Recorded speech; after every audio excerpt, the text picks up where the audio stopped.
So in this video, we're going to go into detail on exponential and logistic equations, and we're going to do it from a calculus perspective. Now, I tell people all the time that calculus is kind of the where babies come from of math. You may have seen equations and you wondered where they come from. Well, a lot of those equations, they come from calculus, and so the exponential and logistic equations are no different. So we're going to talk about what these equations are, what they mean, and how you can deduce them from first principles based on calculus. So let's start out. Exponential growth will be our first one that we look at because it's the two equations are related, but the exponential one is much simpler. So what is exponential growth? Well, exponential growth happens when the effects of a process feed back into the cause of the process. So for example, if you're earning interest on your money, you might start with $100 as your principal, and the principal just means your starting cash. And so let's say you earn 20% per year on your principal. That's a lot, but just go with me here. So after 1 year, we'll earn $20 in interest. Now our new amount though is now $120. We now have $120 in the bank. And so after another year, we're going to earn $24 in interest. Okay? So 20 of that was from our original interest on the original principal, and $4 of that was interest on our interest. So you can see that in exponential growth, the results, in this case the money that we got out of interest, became our causes, the thing that we got interest on. Okay, and so if we go another year, we're going to earn $28.80 interest. Okay, we got 20 from our original principal, $4 as interest on the first year's interest, and $4.80 from interest on the second year's interest. So you can see that not only are we getting money from our money, but the amount of money that we're getting keeps going up. So this is why it's often known as compound interest, because as the effects become causes for the next cycle, they compound the results. So what does an exponential look like? Well, an exponential looks essentially like this. This is where something starts off kind of at a slow rate and just takes off.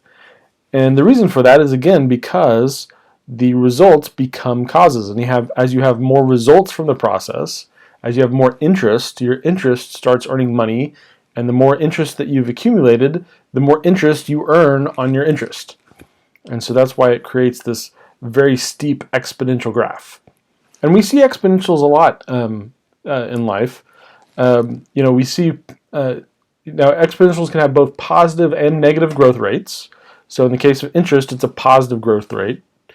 You can also have exponentials in population growth, because if you think about it, the kids are the effects of a population, but they're also the causes of the next cycle of population. So then with negative rates, you have radioactive decay, dampening of vibrations, you have Newton's law of cooling, all sorts of places that we see positive and negative growth rates for exponentials. So how do we analyze these with calculus? Well, first of all, remember that calculus deals only with continuous smooth equations. So the process that we described, especially at the beginning, was a very discrete, very non-smooth function. So for example, with the interest, we were getting 20% interest at the end of the year. So it was basically flat for the year, and then you get 20% right at the end. Well, calculus doesn't really deal well with those sorts of situations. Calculus works well when you have a smooth and continuous function. So, but it turns out that you can actually model a lot of things as smooth and continuous functions, even when they aren't totally that way. So for example, in our population example, as the populations increase, their behavior becomes closer and closer to that of a continuous function. And even with interest rate, the example that we gave, just for simplicity's sake, only paid out interest at that particular time. But you can actually get accounts that what are called compounded continuously. And so when something's compounded continuously, that means that you're always earning interest. So every second, every millisecond, you're earning some tiny amount of interest, and you're earning interest on that interest, but it's very small. So it's slightly more, it doesn't give you an infinite amount of money, because the amount of interest, they're dividing that up into very tiny slices. But nonetheless, you can actually smooth out and continuously compound interest. Now, when you have something that's continuously compounded like that, when you have an exponential that's smooth, your growth rate, the term rate there, is a little misleading.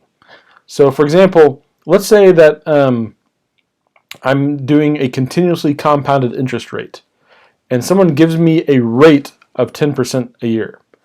What that means is not that if I start out with $100, I will have $110 at the end of the year.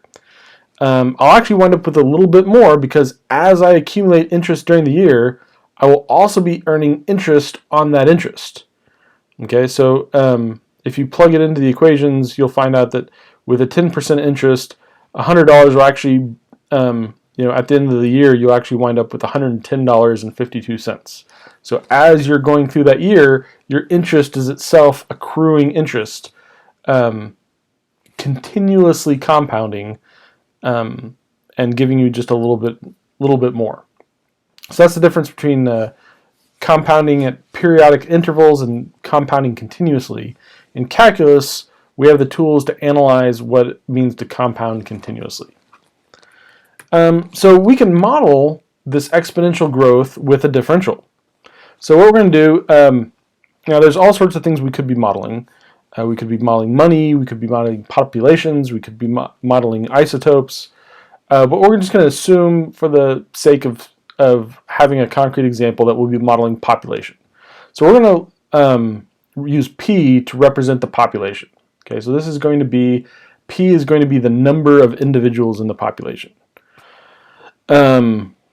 And then we're going to have time T, we're going to have T represent the time. And the units don't matter too much, as long as you're consistent with it. If it helps, we'll say T is measured in years. Okay. So then we're going to use R to represent the growth rate, and it's going to have the same units as T. So it's going to be as a percentage per year. So if T is in years, then R should be the growth rate per year, and it's expressed as a decimal percentage. So for example, if we have a 25% growth rate, R is 0.25. If we have a 30% growth rate, R is 0.3. Okay. So our change in time is going to be the differential of time, and that's dt, and the change in number of individuals is going to be the differential dp. Now notice that the change in the number of individuals is different than the question of the rate, because the rate is a percentage. The change in the number of individuals is literally how many did we gain or lose. So now the change in the number of individuals is actually governed by our growth rate and our population. So if you see the equation at the bottom left there, dp over dt, that means the change in population over the change in time, is the growth rate, R, multiplied by the population. Now this doesn't tell us what our new population is. This just tells us the change in population over the change in time. If we're having a declining population, that R would be negative. So if we had, so for example, if we had a 25% population growth, then dp over dt equals 0.25p. And so basically we would say whatever p was, if we had 100 people at a 25% growth rate, we would have our change in population over time, that rate would be 25 people per year. Okay, that's our rate. So what I like to say is that so we have an equation right now that represents the differentials of P and T. And I like to call these dynamic equations because they represent the relationship between changes. Okay, but we also oftentimes want to know the static equations, and static equations are relationships between things. So while our differential gives us the relationship between dp and dt, what we really want to know is the relationship between p and t. So we know at time t, after 5 years, how many people are going to be in this population.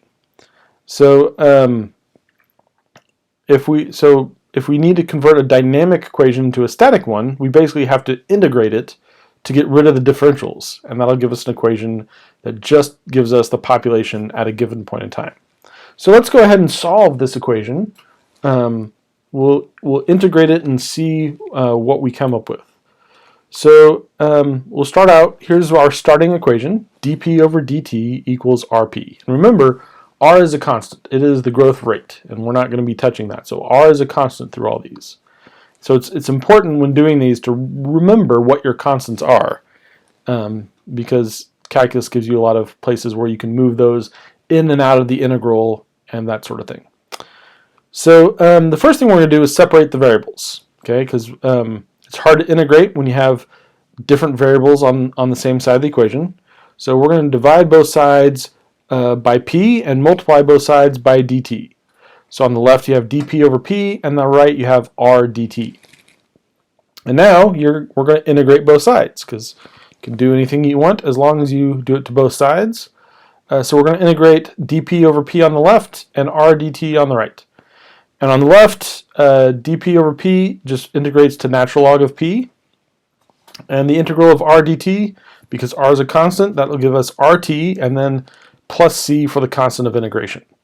Now, the thing is, so this is a valid equation. Nothing wrong with it, but we don't really care about the natural log of the population. We want an equation that gives us the population. So what we want to do is that we're going to exponentiate both sides, because that's how you get rid of logarithms, is by exponentiation. So we're going to exponentiate both sides, and we're going to get p equals e raised to the rt plus c power. Remember, e raised to the natural log of something just gives you that something. So both sides, it's e to that side, and so that's giving us this equation. Now, if you remember your exponential rules, if I add exponentials, that's the same thing as multiplying. So that second equation there is where we pull that c out and just multiply by e to the c.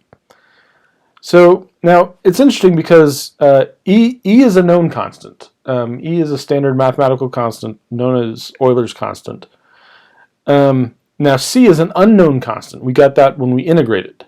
Okay. Now if I have a known constant and I raise it to a power of an unknown constant, my result is going to be just an unknown constant. So e to the c, I can just rewrite that as c. So p equals c times e raised to the rt power. Okay, so that e to the c just became c because I didn't know what c was, and so I didn't know what e to the c was. It's a constant. E to the c is some constant that I don't know. And so anyway, just to simplify things, I replaced it with c. Now this would be different if c existed in multiple parts of the equation. Then I couldn't just replace it like that. I'd have to be more careful with what I did. So I'd have to introduce a new constant or something. But in this case, c was only used once, and it was e to the c, so it's a constant raised to an unknown constant, and so the result of that is simply an unknown constant. All right? So now we need to know, what is c? Well, usually in these sorts of equations, there's a time where you know what the population is. So we usually say at time t equals 0, we're going to have a known population. Now I don't have to tell you what that is. We're just going to call it p sub 0, our starting population, p at time 0. And so that's going to be a given for whatever we do it for. So we can simply set t equals 0, and we can set p equal to p sub 0 and solve for what c is going to be. And so it turns out, so if you set t equals to 0, and at t equals 0, p is p sub 0, that's what it means, then you have p0 equals c times e to the r times 0. Well, r times 0 is 0, and anything raised to the 0 power is 1. So that's going to be p sub 0 equals c times 1, which is just c. So that c in that equation is just going to be our starting population, p sub 0. And so that'll give us our final equation. P equals P sub 0 times E raised to the RT power. So that's rate times the time. So that is that's the exponential growth equation. You might have seen that in your earlier math courses and wondered how they figured that out. Well, this is how they figured that out. And this is where that equation comes from. So that's exponential growth. So the next one is actually a little bit harder, and that is known as the logistic function. So now, we're doing exponential growth, and we're imagining a population where the kids have kids, and the kids' kids have kids, and that leads to an exponential growth. Well, if you imagine, like, let's say this happens in a forest. Well, when the first two individuals arrive in the forest, there's no limiting factor in the environment. They have, there's trees and there's shrubs. They have all they can eat, and it's a wonderful paradise. But as you have more and more kids, the place gets more and more crowded. There's less food to grow around. You have to go looking for food. And so the environment itself places a limit on how many people can actually live there. So even, even though in theory we have an exponential growth rate, the environment itself is limiting you to what kind of a growth rate you can have. And so we call this the carrying capacity. And it's the maximum number of individuals that an environment can really support. And so we call this K. We use K to represent this. And that's the maximum number of individuals. Now, when our population is at a low point, when there's just a few of them, then the population isn't impeded at all by the carrying capacity. So the growth rate is essentially just the exponential growth rate. But as the population grows, the population gets more and more impeded by the carrying capacity, and you wind up with a curve that looks like this. So this is what the carrying capacity looks like. So at the bottom left, it looks like exponential growth, but as it goes up, the curve tapers off as we get closer and closer to the carrying capacity. And you never really hit the carrying capacity because at that point your growth rate is 0, and so you don't get any more individuals. So that's the logistic curve, and it basically is an exponential curve, but where it tops out. So so there was a straightforward way to represent the differential of our exponential. What about for the logistic function? So let's start off by looking at that differential from our exponential population growth. We had dp over dt equals r times p. Okay, so that's our exponential growth. But now, as we said, is that when the population gets closer and closer to k, the growth rate slows down. And if it was equal to k, the growth rate would be 0 because the environment literally can't handle any more population. And so the growth rate when the population's small is going to be essentially r, because that's the exponential rate. The environment isn't impeding us at all. So when the population's small, we want that growth rate to be equal to r. And when the population gets close to k, we want that rate to slow down quite a bit. And when it is k, we want that rate to be 0. So what we're going to do is we're going to multiply that rate by a factor. Okay, the factor is going to be k minus p over k. Okay, so think about this. Think about this right now. Let's say your carrying capacity is 10,000 individuals, and you currently have 4 individuals.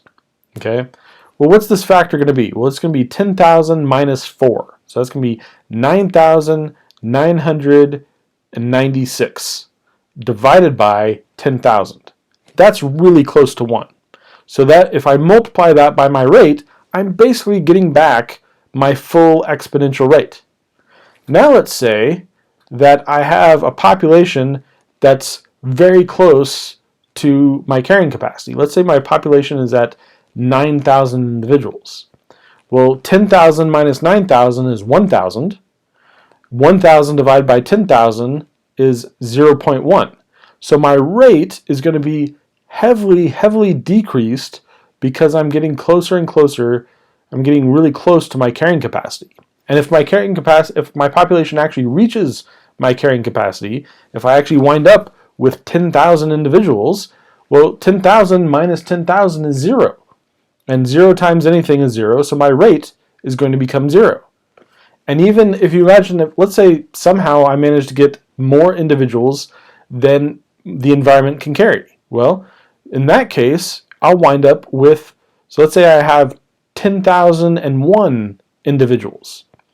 Well, I'm going to wind up with a very small negative number, which means that I'm going to wind up with a very small negative growth rate.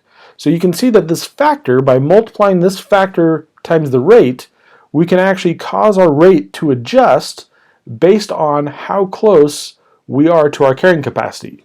So that leads to a final differential of this.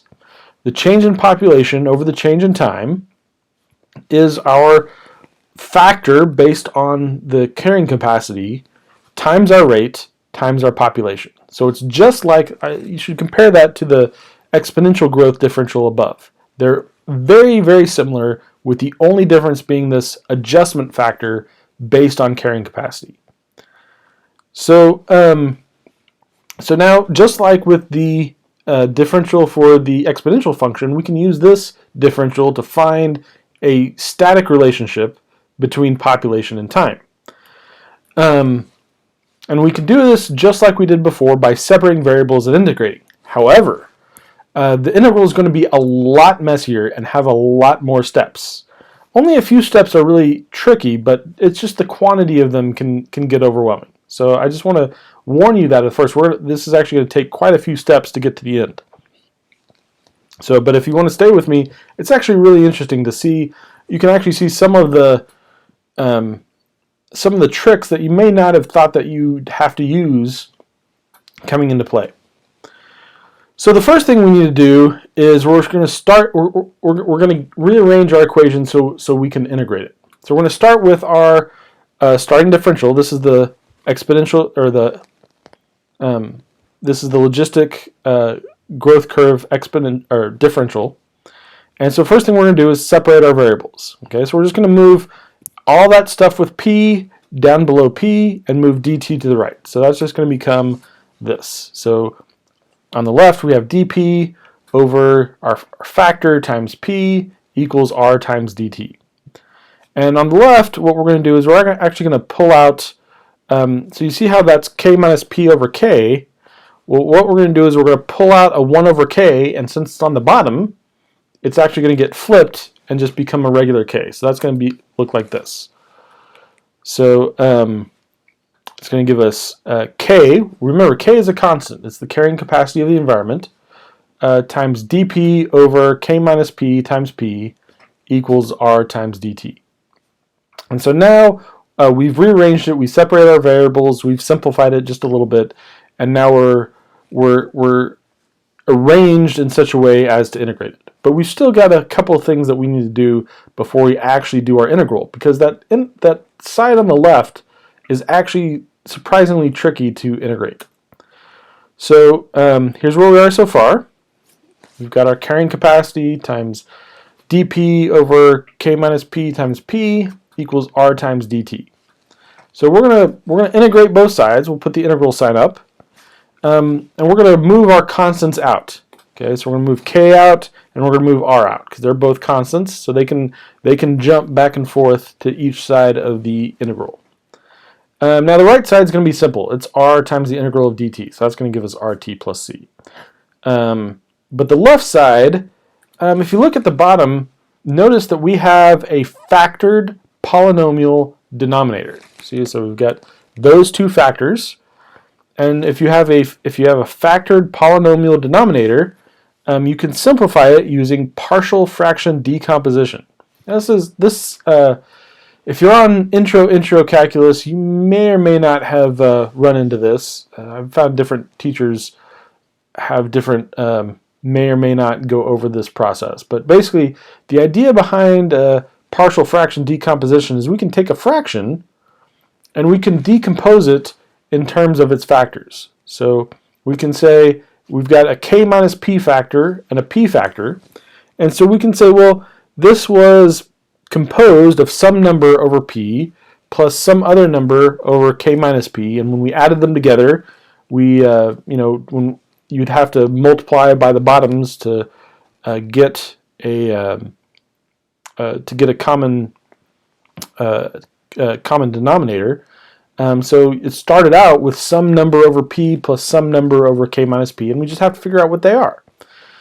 So the way that we do partial fraction decomposition is, so we'll just take this a and this b, and we'll do the cross multiplication to get a common denominator. So when you do that cross multiplication, we're going to get ak minus ap plus bp. Now all of this is actually, when we first do it, will be over k minus p over p, but the other side of the equation is also over k minus p times p. Right? So we can actually get rid of our denominator now because it's the same on both sides. So we just have ak, and remember k is a constant, minus ap plus bp equals 1. Well, notice that so on our next step, if we want to solve for what a is, notice that a is the only one that's next to constants. So it's going to have to be a times k is going to have to equal to 1 because that's the only constant on the right side. So that means a has to be equal to 1 over k. And so then notice that there's no p's on the right hand side. So that means that when you add together the a's and the p's, or if you add together the APs and the BPs, they're going to be 0 because there's no p's on the right hand side. So we have a negative AP plus BP equals 0. We already know that A is 1 over K. We can solve this to say A equals B. Okay, so that means that A is 1 over K and B is 1 over K. So now we have the left side as being K times the integral of 1 over K minus P dP plus 1 over K over P dP. So that can actually be simplified because we can pull out the 1 over K as a factor, and we already have a K to the left, so they cancel each other out. So the left side becomes the integral of dP over K minus P plus the integral of dP over P. We also use the addition rule there to split our integral at the addition sign. Okay, so now we're ready to actually do the integration. We did our partial fraction decomposition. Actually, first we moved the constants out. We did partial fraction decomposition to make the integral more integrable, and now we're actually ready to integrate. Okay, so here's where we are so far. This is where we are on our integral. So it's pretty basic. On the leftmost one, we're just going to use u substitution. And I'm not going to show you all the steps of that because we already have plenty of steps going so far, but we'll wind up with the negative natural log of k minus p. Remember, k is a constant. Plus, and the integral of dp over p, that's natural log of p, and that's equal to rt, which is r times the integral of dt, and then plus c for the constant of integration. So now, I don't know if you remember your logarithm rules, but we can use our logarithm rules to combine the left-hand side into a single logarithm. Okay, so so our logarithm rules allow us to take subtraction and convert it to a division. So the natural log of p over k minus p equals rt plus c.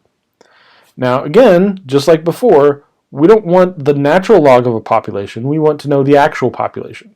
So we're going to get rid of our natural logarithm by exponentiating both sides of the equation. So that's going to give us p over k minus p equals e to the rt plus c. Now we're going to apply our exponent rules just like we did before, and that's going to give us on the right hand side e raised to the c power times e to the rt. Now again, remember that e is a known constant and c is an unknown constant. So if we raise a known constant to an unknown constant, the result will just be a different unknown constant. So we can just rewrite that as p over k minus p equals some unknown constant times e to the rt power. So now But what we really want is we want an equation that gives us p back, that we want to give it our time and say, what's our population going to be? So what we really want to do is we want to solve for p. So here's our current equation. P over k minus p equals c e raised to the RT power. So we're just going to multiply both sides by k minus p. And we're going to distribute that. And then we're going to take the p terms. There's a p term on the right, and we're going to move it to the left-hand side. So we have all of our p's on one side. And now we're going to factor out the p. And now that we've factored out the p, we divide both sides by 1 plus ce to the RT, and that'll give us p all by itself. Okay. So now we're getting close. We have an equation for p. It's in terms of t, and it's got a constant carrying capacity, a constant rate. We just need to figure out what that c actually is. Okay, so we need to solve for c in terms of our initial conditions. Okay, so here's our current equation. So at time t, that by definition p is p0. So here's what our equation looks like at time t equals 0. And if we take our simplifications, we can see that r times 0 is 0. So that's going to, and then anything raised to the 0 power is 1.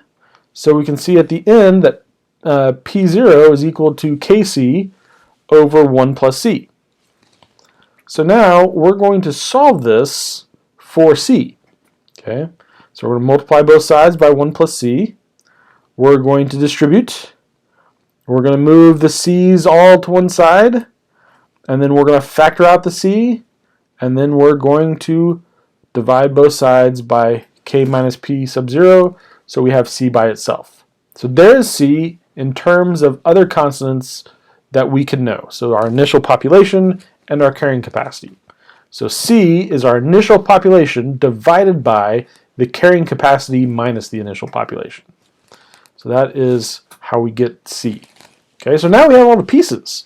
Okay, so we have, if you look at the top left, you have an equation, an equation for the population in terms of time, and on the bottom right you have an equation that gives us c. So now we just need to put them together.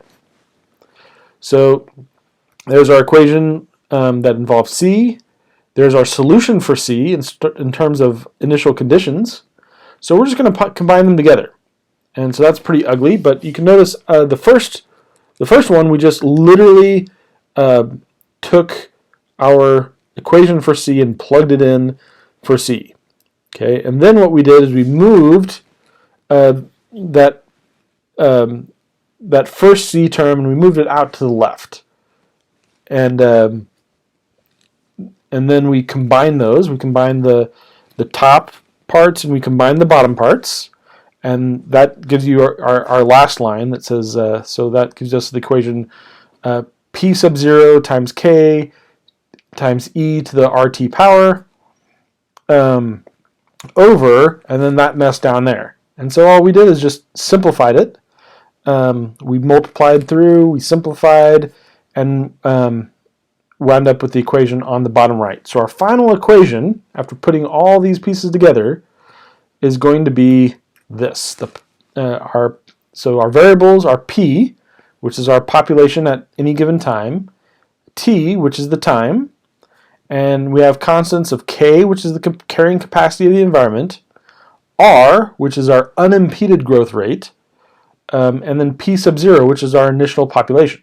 Okay, and so you can see that this equation, given these constants and the variable t, will tell us what our population is at a given time. So anyway, so that's known as the logistic equation, and it's basically used for finding exponentials that have a limit based on the environment. So a few final notes. One of the things is that integrals aren't always findable. There are occasions where we'll have we'll know what the dynamic equation is. We can figure out what the differentials are, but we can't always figure out the final equation in terms of those differentials. In this case we can, and notice that finding the equation from the exponential differentials was actually fairly easy, but just with that slight modification, it became extremely hard to find the equation for the logistic growth curve. So small changes in the differential can actually lead to big changes in how complex the integral is. So we also saw that exponentiation happens when the results become a cause. Okay, when the when our interest bears interest, when our children have children, these sorts of things cause exponentiation. Another thing to note is that in science, equations are oftentimes deduced logically from first principles. We oftentimes think about science as people doing experiment after experiment after experiment, and then finding an equation from the experiment. But that's actually the reverse of what usually happens. Experiments are used for verification, but the actual determination of the equation is usually done ahead of time through logical principles. You use logical principles to figure out how the pieces are related, and then use mathematics to build that into an equation. And then what you do is you do experiments to see if your modeled equation matches reality. That tells you if you have all the parts, if you understood the parts and the way they work. And so that's the way that science usually works. I had a friend who got his master's in physics, and he was really surprised because he thought that he'd be doing lots of experimental work, but he found out that physics is actually mostly paper pushing. It's people who are writing equations, solving equations, and figuring these things out on paper. There might be some experiments thrown in on occasion, but the primary act of doing all this science and physics is usually imagining what something looks like and converting that idea into mathematics, and then solving for a formula in mathematics. So that's usually what the process is, going through a process like we just did with the logistic equation. So anyway, I hope that was enlightening. I hope that gives you a feel for the way that calculus is often used for creating equations out of ideas. So until next time, have a great day.